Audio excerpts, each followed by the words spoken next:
Tani këtu Edvin është thelbi çështje për të kuptuar vetë çfarë palaço politik është Edi Rama. Tani Edi Rama ti ke thënë që flet në emër të 800.000 votave. Po. Apo jo. Nuk flet, nuk thot që unë kam pushtetin e kam rrëmbyer, tash me që kam rrëmbyer do t'i bëj gjithë, po thot, mua kanë votuar 800.000 vota. Njerëz mirë, bukur.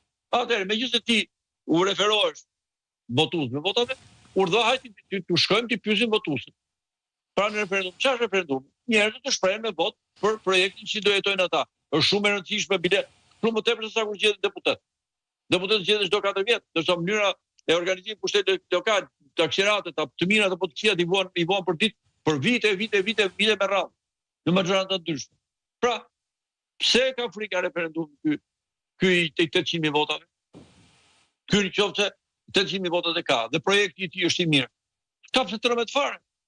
Ky do të ishte interesuar. Hajtë kthehemi tek Partia Socialiste dikush. Për të kuptuar, sepse ka dhe mira njerëz socialistë, janë njerëz korrektë, ndershëm, njerëz që kanë qenë, që kanë dashur dhe kanë respektuar ligjin. Edhe prandaj kanë ekzistuar në politikë Partia Socialiste. Në vitin 98 ju e mbani mend, Partia Socialiste kishte një majorantë të absolute që nuk ishte parë mbi 100 e ca deputet. Dhe ishte mbas zgjedhjeve të 97.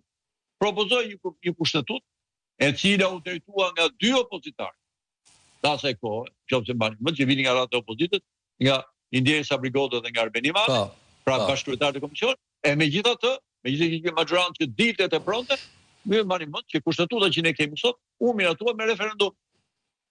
Pra, këtë vizion kishte ajo Partia Socialiste. Dhe kuptojmë se çfarë është rilindja. Ne këtë kuptojmë edhe që s'ka lidhje fare kjo rilindja me Partinë Socialiste.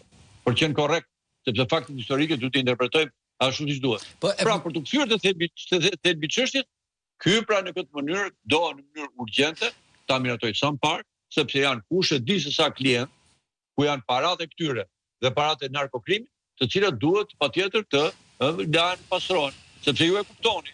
Dhe ti e kupton, ti je qytetari i Tiranës sikur se edhe unë.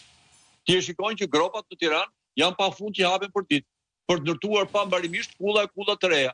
Ndërkohë që 10 mijë apartamente nuk shiten, nuk i blen njerëz se s'ka mundësi t'i blej. Të shtohen kullat, të shtohen gjithë këto rizorte pafund në Bregdet, të cilët janë të gjitha bosh, keni parë çadrat bosh, keni parë në situatë katastrofike ishte turizmi, ndërkohë që vazhdon me ndërtohet. Shumë e thjesht përgjigje ta dinë qytetarit që na ndjek.